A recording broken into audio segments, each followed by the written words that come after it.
নামাজে মনোযোগ ধরে রাখার জন্য কিছু উপায় বলে দিলে উপকৃত হতাম। কিছুতেই একাগ্রতার সহিত নামাজ পড়তে পারি না।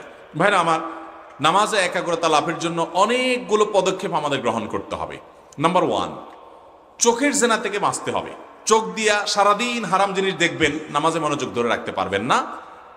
সেই সাথে হারাম ভক্ষণ এবং উপার্জন থেকে বাঁচতে হবে। হারাম উপার্জনকারী নামাজে বাই বালতে মজা পায় না।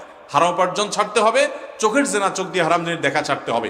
কিছুদিন আপনি স্ট্রাগল করেন, দেখবেন আপনি নামাজের ভিতরে স্বাদ পাচ্ছেন।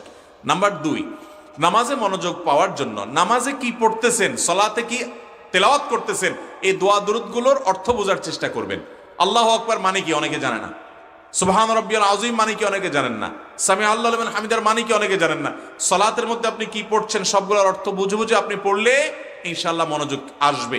নাম্বার 3, যত বেশি পারেন সালাতকে ধীরে ধীরে পড়েন, আস্তে আস্তে পড়েন, যত বেশি সময় নিয়ে। আপনি যদি 2 রাকাত নামাজে 10 মিনিট টাইম দিতে পারেন, দেখবেন মনোযোগ আসতে বাধ্য ইনশাআল্লাহ। আপনি যদি 4 রাকাত নামাজে 20 মিনিট সময় দিতে পারেন, মিনিমাম 10 মিনিট সময়ও দিতে পারেন, দেখবেন ইনশাআল্লাহ সালাতের ভিতরে মনোযোগ আসবে। রুকুতে গেলে আপনি মিনিমাম লম্বা করেন, অপেক্ষা করেন, দেখবেন আপনার নামাজে মনোযোগ আসবে। আমরা হুলস্থুল করি, তাড়াহুড়া করি, মনোযোগ মনটা বসতেই পারে না, তার আগে আমরা অন্য রোকনে চলে যাই। এই জন্য মনোযোগ আসার জন্য আপনাকে অবশ্যই এই বিষয়টা খেয়াল রাখতে হবে যে ধীরস্থিরতার সাথে আপনি সালাত আদায় করবেন। আল্লাহ তাআলা আমাদেরকে সালাতে মনোযোগ সহকারে সালাত আদায় করার তৌফিক দান করুন।